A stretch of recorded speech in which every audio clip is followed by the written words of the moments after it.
This is Chicago's Morning Answer with Dan Proft and Amy Jacobson on AM 560. The Answer.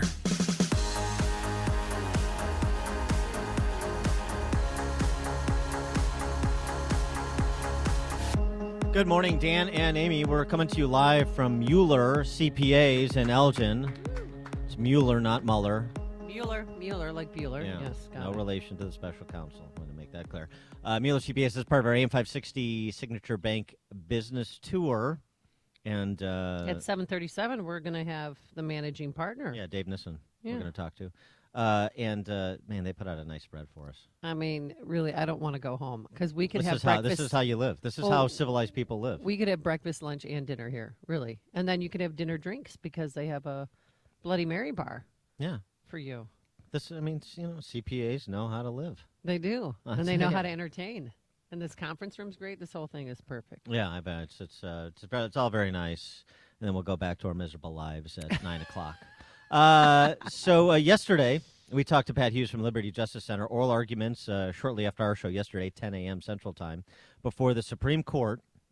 All 9 justices. Janus v. AFSCME.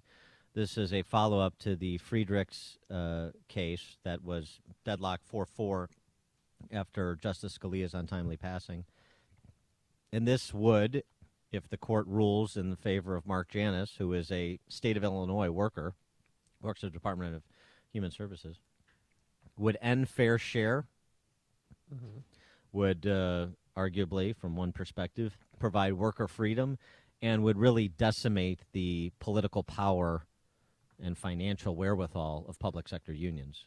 So it's a big case, and that's why you've seen all the national coverage, and it's really a case that germinated in Chicago with the Illinois Policy Institute and the Liberty Justice Center. Pat Hughes, the president of that we spoke to yesterday. Today, right now, we speak to Mailee Smith, who is a staff attorney and labor expert for the aforesaid Illinois Policy Institute.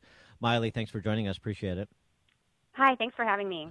So with respect to the oral arguments yesterday, it's always a dangerous business trying to read the questions and the facial expressions of Supreme Court justices. But it was interesting to note that the gentleman who replaced Scalia, Neil Gorsuch, didn't ask a single question. He was the only justice who said nothing throughout the duration of oral arguments. What did you make of that? Right.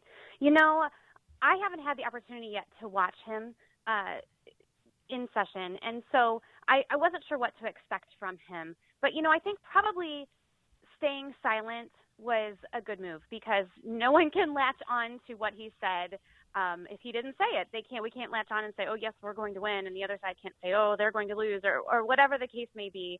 So I think it was probably just playing it safe, and it's, by staying silent, there isn't some sort of crazy media storm guessing what he intended. Mm-hmm. Well, what were some of the questions asked by the other justices?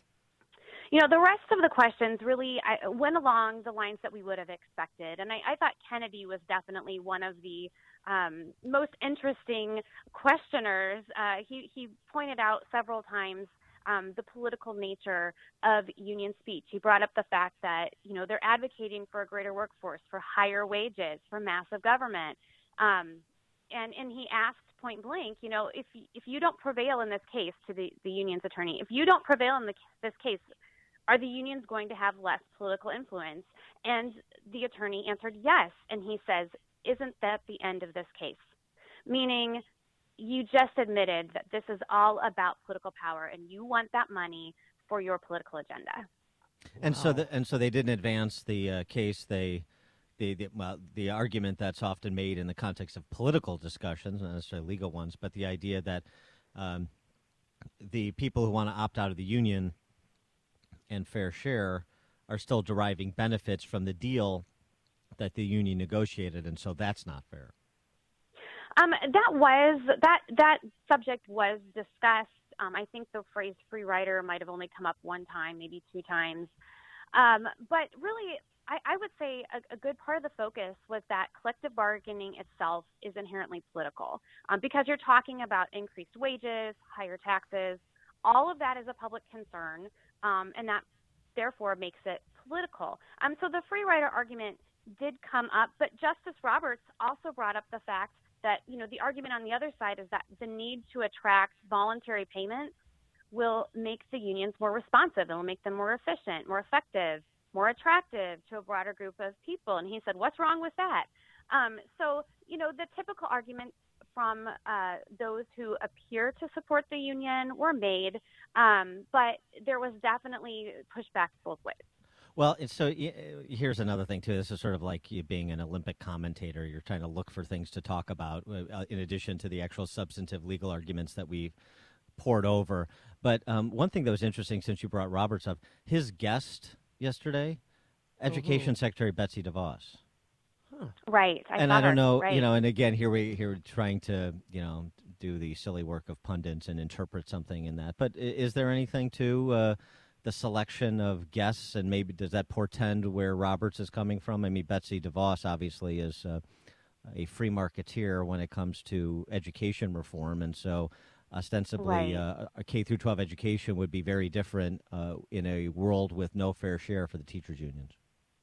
Yeah, it was interesting to see her there, but I wouldn't venture to guess why she was picked. It could be that this is the day that worked out for her schedule. She was going to come someday. This day worked. I don't think I would guess why she was there that particular day. Well, speaking of guests, Governor Rauner was there, and according to the Sun-Times, he launched this case, the Janus versus Ask Me. Is there any truth to that, or is that fake news?